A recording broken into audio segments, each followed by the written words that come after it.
राज्याचे जलसंपदा मंत्री गिरीश भाऊ महाजन यांचा 17 मे रोजी वाढदिवस आहे।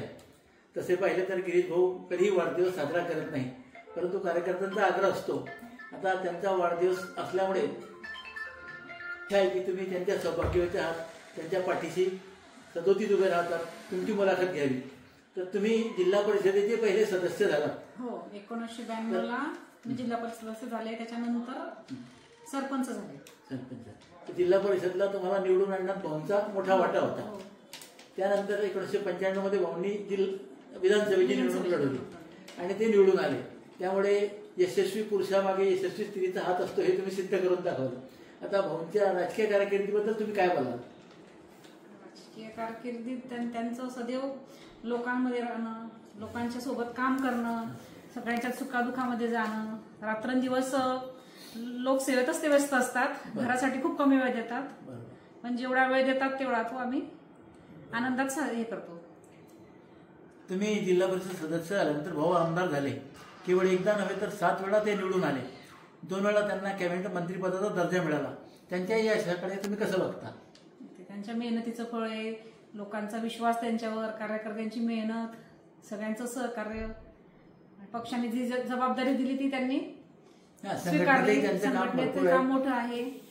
त्यांच्या आरोग्य सेवेचं कार्य राज्यभर जास्त आहे खरं पाहिलं तर राज्यभरात त्यांचा लौकिक असताना लोक तुमच्याकडे वेगळ्या नजरेने बघतात की तुम्ही त्यांचे वारसदार म्हणून पुढे याल का? नाही, वारसदार म्हणून नाही।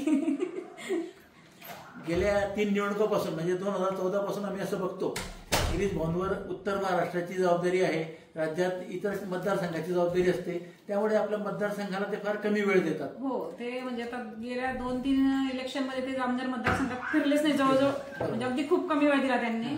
पूर्ण सगळ्या मतदारसंघामध्ये मीच फिरले, सगळे 180 गावांशी संपर्क साधून लोकांशी चर्चा करून संवाद केला।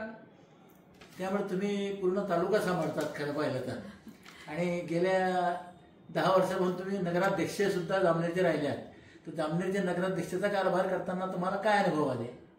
अनुभव सगळे चांगले झाले। वरून सपोर्ट होता, त्यांचं सहकार्य होतं, आणि त्याच्यानंतर 2014 ला सरकार आलं, त्याच्यामुळे जास्तीत जास्त निधी आणून शहराचा चांगला विकास केला, जास्तीत जास्त कामं करता येतील त्या दृष्टीने खूप सपोर्ट झाला, पाठिंबा मिळाला। कारण कार्यकर्त्यांची अपेक्षा असते की भाऊंनी तुम्हालाच नगराध्यक्ष करावं, तुमची जरी नसली तरी कार्यकर्त्यांची अपेक्षा असते। कारण राखीव पण झालं, सगळ्या गोष्टी आल्या। अच्छा अच्छा। आता भाऊ तसं पाहिलं तर कुटुंबाकडे फार कमी वेळ देतात, तुमच्या काही कुरकुरे होतात का? नाही, मी प्रत्येक गोष्ट समजूनच घेते त्यांना, असं काही आमच्यामध्ये वाद वगैरे काही कधी झाला नाही। कारण तुम्ही पूर्ण कुटुंबाला सांभाळून घेतात, पक्षालाही तसं पाहिलं तर जामनेर तालुक्यात तुम्हीच सांभाळून घेतात। आता त्यांचा वाढदिवस येतोय 17 तारखेला, त्यांना शुभेच्छा देताना तुम्ही काय भावना व्यक्त कराल? त्यांच्या हातून अजून जास्तीत जास्त लोकसेवा हो, त्यांच्यात जास्तीत जास्त काम चांगलं हो, आणि त्यांचं आरोग्य चांगलं राहो। कारण काम करण्यासाठी आरोग्य चांगलं राहिलंच पाहिजे। तसं पाहिलं तर त्यांचं फार धावपळीचं जीवन असतं। आता त्यांना संकटमोचक म्हणतात ते उगीच नाही, त्यांना आता जम्मू काश्मीरमध्ये जावं लागलं।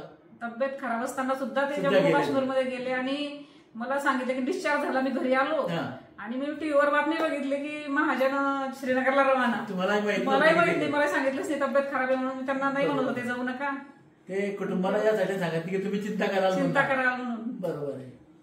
आता दुसरं असं की आता भाऊंनी जलसंपदा खातं सांभाळलं, ग्रामविकास मंत्रालय घेतलं, वैद्यकीय घेतलं, शिक्षण मंत्री घेतलं। आता कार्यकर्त्यांची अशी अपेक्षा आहे की त्यांनी मुख्यमंत्रीपद घ्यावं, तुम्हाला काय वाटतं? नाही, मला असं वाटतं जे आहे तेच त्यांनी चांगलं काम करावं। मुख्यमंत्री आहेत आपले देवेंद्रजी फडणवीस आहेत, तेही चांगलं काम करत आहेत।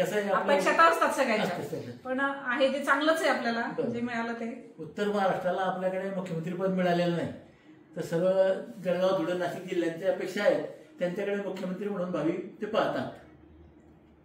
आता तरी तुम्ही शुभेच्छा दिल्या, काम परिसरशी बोलला, त्याबद्दल आपले आभार।